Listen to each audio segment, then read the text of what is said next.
Hi guys, welcome back. This is episode 7 and I've decided to call this episode You Will Leave When You're Ready. Now I will get onto the topic and why I've decided to speak about this in a minute, but first I always like to do a quick little recap. So what's happened since we last met?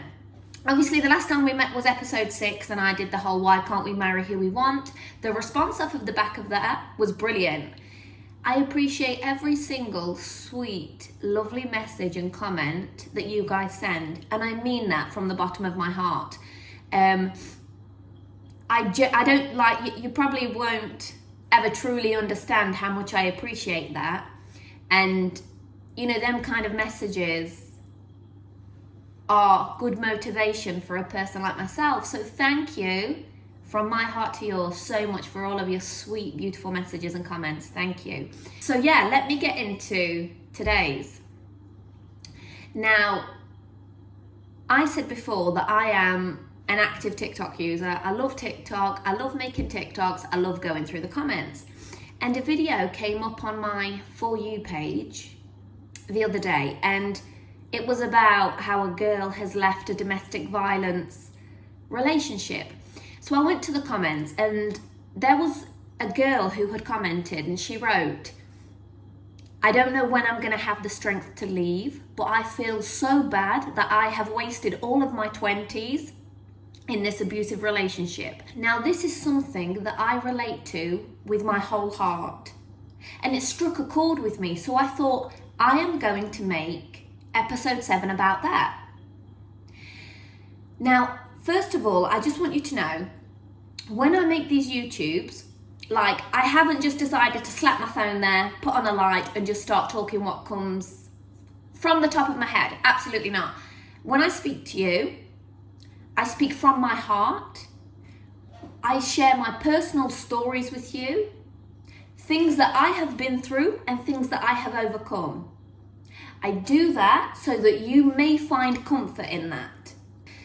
So let's get back to the beginning. You will leave when you are ready. I am somebody who was in a relationship before that was violent. Now, I think I said in the last episode, I don't wish to take it further just because I don't want to embarrass anybody or go into the details. It is what it is. We push it to the side, right? But I am somebody who has been through that. And I am somebody who has come out the other side. So when I read comments like, I don't know when I'll get the strength to leave, I feel that with every inch of my soul. Now, as somebody looking from the outside in, if you've never been through domestic violence, or if you don't get it, you might think, why do you need time to leave? The second somebody hits you, you leave, right? The first time somebody puts their hands on you, you leave, right? Surely that's how it works.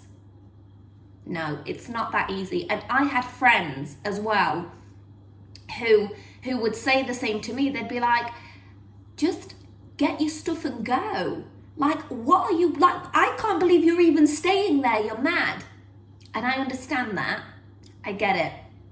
But unless you've been in that situation, unless you've gone through that, like, our heart and souls are tied to this person that abuses us. And then you might think, well, why, how, and why do you love somebody who hits you? It's a valid question. It's a good question. It's not one that there is a clear-cut answer to. Why would you love somebody that hits you? Why would you adore somebody that bullies you? Why? Maybe it's because love is blind. Everyone will have their own answer to that. But it's not something that can be, like, people shouldn't frown upon that. People shouldn't be like, oh, she stays with him and he hits her. Like, even with my story, you know, people would say, well, why didn't you leave him sooner? Okay, thank you for that. Why didn't I? I wish I knew the answer myself. I wish I knew the answer myself. Like I just said before, when your heart and your soul is tied to somebody and you really love that person, you do put up with things that you know are not right. You know it's not right for somebody, particularly your husband, your boyfriend, your wife even, to hit you. My mum and dad never hit us.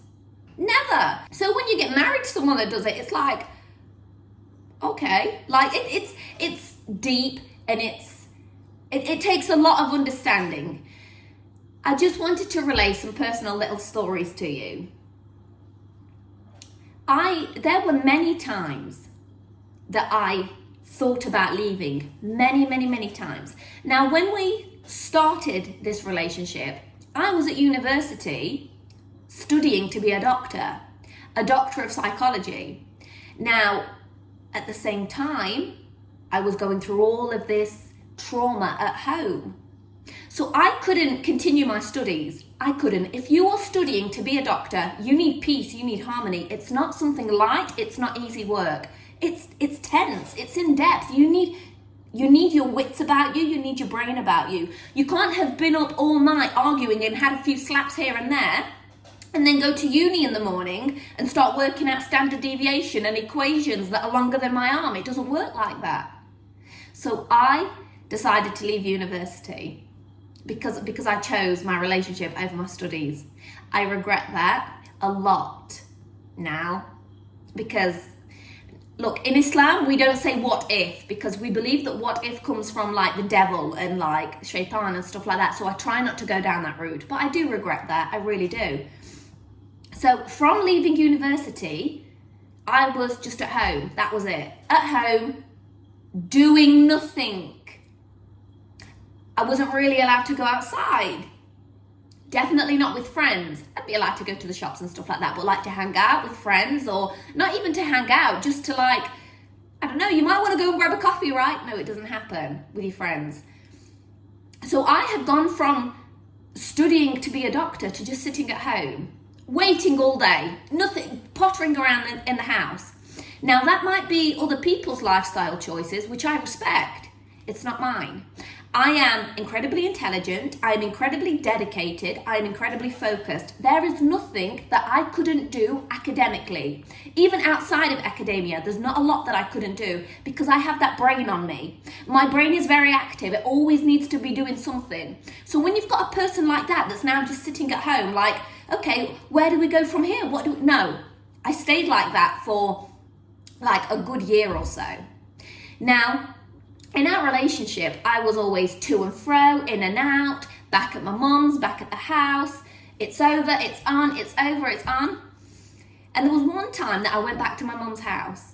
So my mum is of an Australian background, right? She's got a few different races in her, but we have a strong tie to Australia. I'm not going to be specific about ethnicities because you lot just get a bit wild in the videos that I have read on TikTok, and I'm not standing for that. I'm not standing for like racial slurs. You can say whatever else you want about me, but we're not going down the racial slur route. So my mum has a strong link to Australia, right? My granddad still lives there to this day.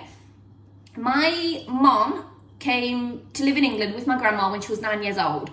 My grandma brought my mum and her brother from Australia to live in England.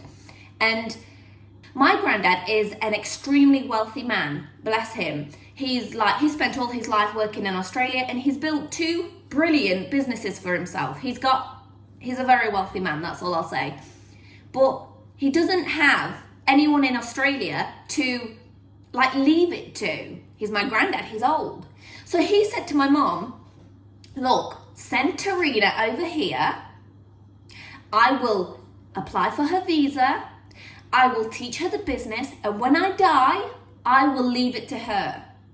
She can have everything. And through her, you guys will get everything. But I don't want to die and not leave it to anybody, because I have worked my whole life for these 2 very, very successful businesses. So my mom, I was at my mum's at the time, my mum was like, Tarina, your granddad is offering you like a life in Australia.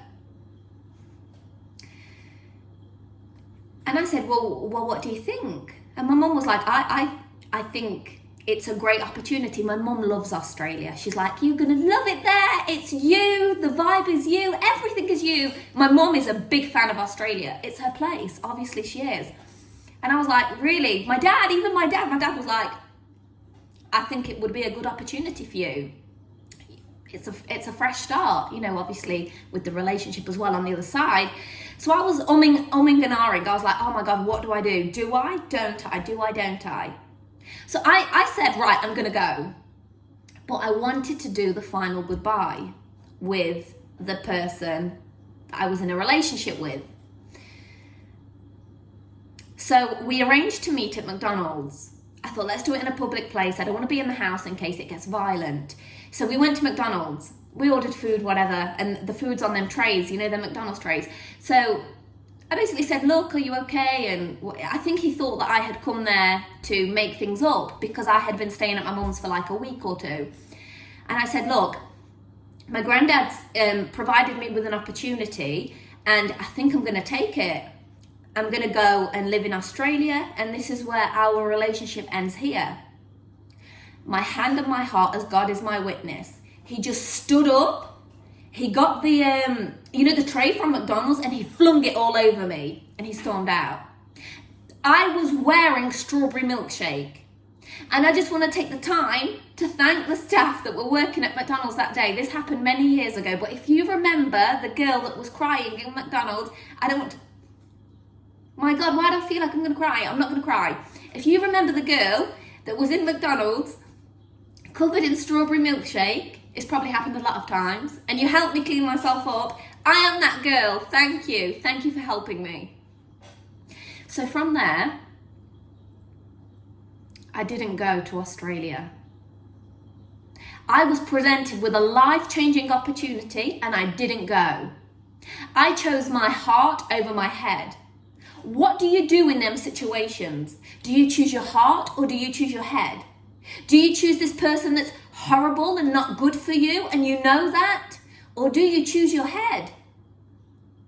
I chose my heart because my heart was entwined. My heart was tangled. My heart was in there. I loved this nasty person. Now, as a sane-minded person, I look back, I wish I had have chosen my head. I wish I had have gone to Australia. But what do you do in them instances? What would you do? What would you do? Would you have chosen your head or would you have chosen your heart? It's interesting. I feel like people think that they would do something, but they don't end up doing that. So then I moved back to the flat. Nothing changes. Same, multiple women, incredible violence, me being depressed. I was really depressed. I didn't go outside. I didn't have friends. I didn't have a phone. I didn't have nothing. Wasn't allowed. Just in the house. That's it. I hate that life that I had. Subhanallah, it makes me so sad when I think about, oh my God, I hate that life. I hate it. And like I freed myself from that, thank God. Anyway, whew. So after this time now, Australia's gone, university's gone. Again, we're alone now. Again, looking left, looking right. Still in love with this horrible man. Anyway, I always wanted to be an air hostess. It was one of the things I wanted to do. I've always wanted to do many things, but air hostessing it's up my street. And I'm obsessed with Dubai. I would love to live in Dubai, even now to this day. So I started to look for air hostess positions working on Emirates Airlines because you relocate to Dubai. And they had a few open days in Birmingham coming up. How it works is you go to the open day, you take your CV, you take your pictures, they do a speech, they have an interview with you. If you're successful, you get called back and again and again and again. So I was like, oh my God, Emirates are coming to the Hyatt Hotel on Broad Street, Birmingham. I'm going. I have made my mind up. I am going. So I said to that person, and like the person I was in a relationship with, in the morning, I said, look, I've got an open day for Emirates Airlines. I'm going to go to it. If I get the job, I'll have to move to Dubai and I will be going. I'm not going to let you steal this from me. You stole university, you stole Australia. I swear, if I get this, I am going to live in Dubai. You'll never see me again. Now, what was the response? You can do what you want. I don't care about you. I put my life on hold for you. I am nothing because of you. You can do what you want, I don't care. So I said, okay. I don't want to cry now. I will never forget that day that I was walking through the bull ring, dressed in my suit, so excited to get to the Hyatt Hotel because I've got this open day with Emirates. And I remember thinking, please God, please God, please God, please God, let me get this job. Not only was it me doing one of my dream things, it was my way out. It was an option for me to have a way out from this violent, nasty, I'm nothing in this relationship, but I have the potential to be everything. Don't you get it? I'm nothing with you because you are nothing and you are a restrictor. But that's not me. I'm a go-getter. I'm ambitious. I pump people up. I'm positive. You are nothing like that. And you have trod on me for years. It's not happening. If I have got that job, I would have gone to live in Dubai, but I didn't. It wasn't written. It wasn't part of my destiny. It wasn't written for me to go and live in Dubai and be an air hostess on the Emirates. But I was serious. I would have left. Now, I used to always say, I used to always say to him, one day I will leave you and you will cry. You will cry tears. You will drop to your knees and you will beg for me, but I won't be interested in you. This is what I used to say to him. And he used to, do you know what he used to do? He'd go and get my clothes, throw them over the balcony, and he'd be like, go now. I'm not living on threats. Go now. Do you think I care if you're here? I won't lose a wink of sleep if you're not here. And I used to say, no, I'm not going now because I'm not ready now. I still love you. If I lose now, I'm at a loss. I'm not going yet, but that day will come when I will leave. Remember I told you that. Remember I told you that. That day came. That day came when he's been crying and begged for me back, begged. And I said, no. I told you one day my heart will be dead towards you. One day my heart will die towards you. And when that day happens, I'll never want you back. Do you remember when I said that to you? Do you remember? Do you remember I told you one day you will be on your knees crying for me? And what did you say? You said, go now. Do you remember that day? And he said, yeah, I'm sorry. Baby girl, someone's knocking at the front door. I have to go. But believe me, sister, darling, princess, when it's your time to leave, you will leave. But don't stay in an environment where you are not safe. It's hard to leave. Who wants to be in a women's refuge? I've been there. Who wants to be in a homeless shelter? I've been there. These places are not places that are nice. These places are not places that anybody wants to be. But that's a stepping stone to the next step of your new life. We have to go through these things to get to the good parts. So yeah, I'll see you in the next episode.